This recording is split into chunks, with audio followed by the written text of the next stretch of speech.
I just kind of really opened my mind up to a whole bunch of things on this little spirit journey I went on. And so on this new record, I wrote about it a lot. Like I have a song called Past Lives and a song called Supernatural, which is about sexy times with a ghost. Yeah, let's talk about that. Yeah. You had sex with a ghost. Okay, well, I mean...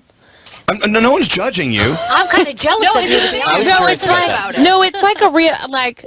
I know, crazy Kesha with a crazy sex with the ghost. No, it's totally believable. But it really You're not in a room of happened. judgment. So tell us why we want to know the story. No, I lived in this house up Laurel Canyon that the second I walked in there, I was like, there's some crazy energy in here. And so I was like, I am taking this room. And it was like a flop house. So I just, this energy wouldn't ever let me sleep. It would just wake me up at night. And it was super crazy. And then it just got more and more pervy. Hollywood has always been a place of deception because they portray one thing when behind the scenes there's a whole lot of other things happening. And we know this now because in the last, 5 or 10 years, we've seen all of this dark side become uncovered. I decided to make this video after coming across this tweet on X. As you know, I've shared quite a few videos with you in the past featuring clips of exorcists commenting on Hollywood, so I thought it was worth revisiting the topic once more for our reflection. Because I wanted to get famous no matter what, and then I forgot that I had this deal with Satan and everything, and then I got really famous, and then one day I had this tragic singing accident at yes, I remember that, yeah. And I realized then that Satan was coming for my soul, so he wanted me to pay up, so. Sometimes they don't want to, and they're, Gaga, we can't get, the frequency's weird, and, it's sounding a little bit strange, and I'm like, if you don't get this right now, I swear to Lucifer, I'm gonna, I get a little bit mad. Well, it goes back to the destiny thing. I made a bargain with it, a long time ago, and I'm holding up my hand. What was your bargain? To get where I am now. Should I ask who you made the bargain with?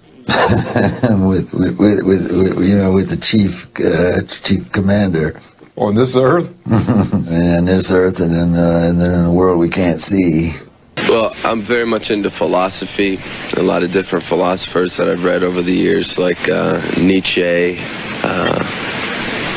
Darwin, Freud, Aleister Crowley, and finally Anton LaVey. And fortunately, he's still alive, so I got to meet with him and talk about his ideas and things like that.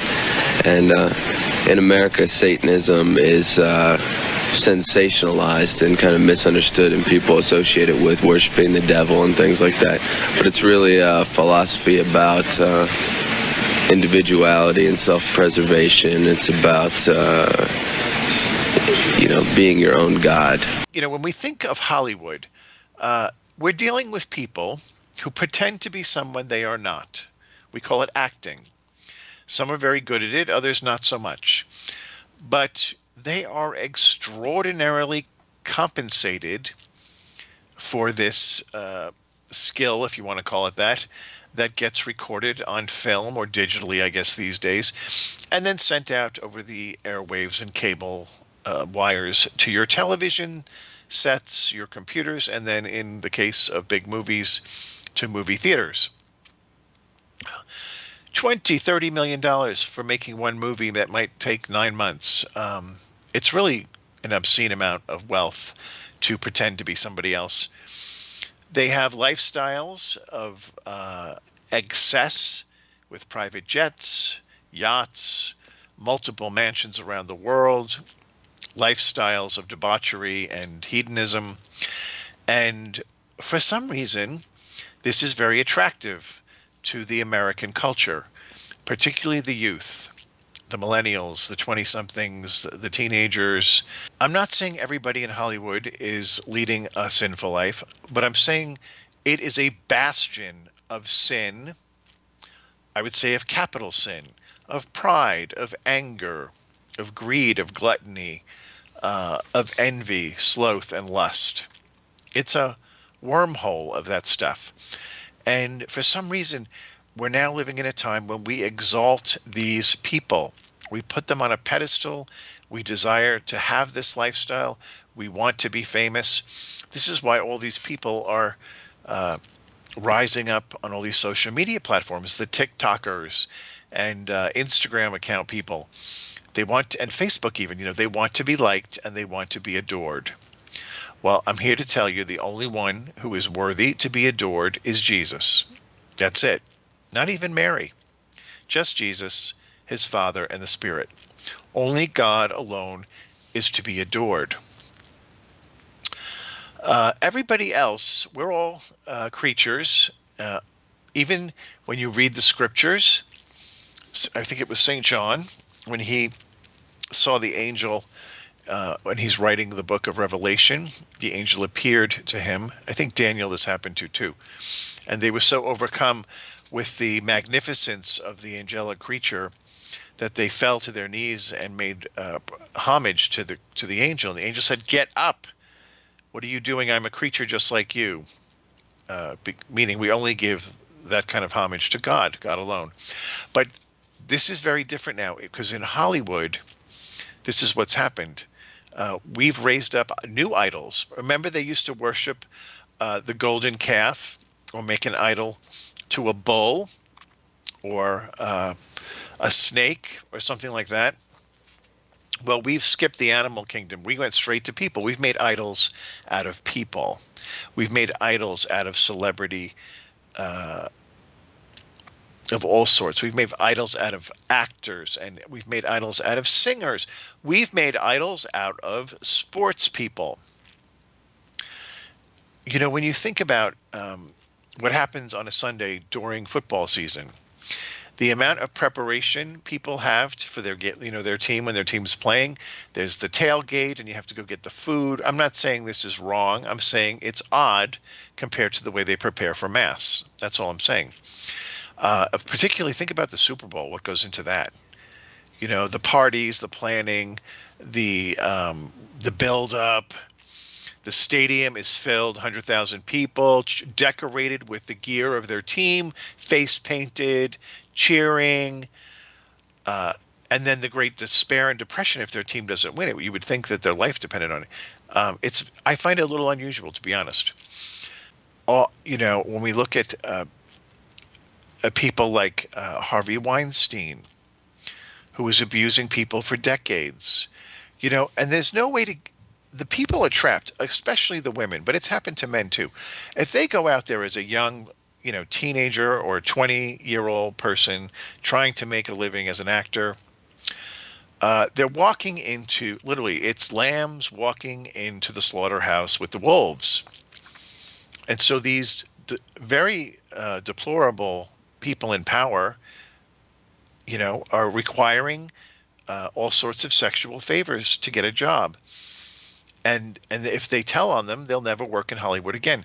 So they've created an environment of really, it's an unequal playing field. There's no way to have a fair shake for many, many, many people for many years. But finally, people are starting to come forward and tell that this is not a great place, and it's actually very hostile towards women and even towards the young boys. There's been several young men who have stated that they were sexually abused by people in power when they arrived in Hollywood. So it's a very bad and deceptive place. So would I say there's demonic activity in Hollywood? I would, because you know what?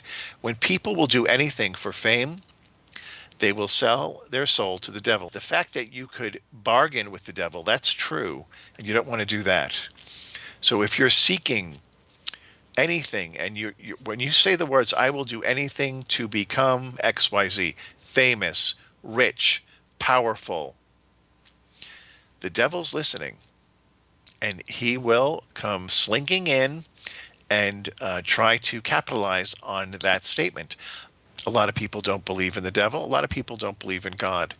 But that doesn't change the fact that God is real, Satan is real, evil is real, and he looks for nothing more than to trap you in his web and claim you for his own. And I would say Hollywood has done a big part in that end.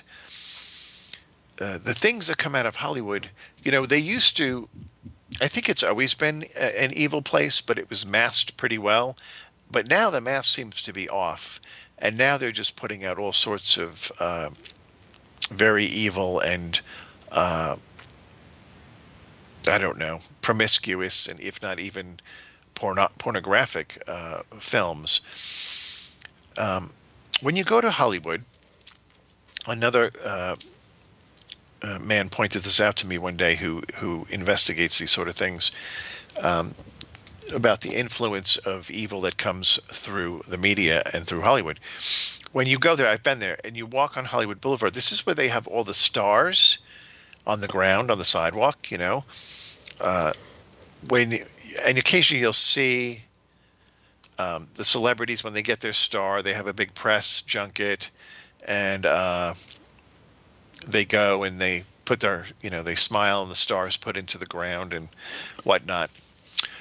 Well, this man, he reminded me, he said, do you know the scripture where it says a third of the stars fell from heaven?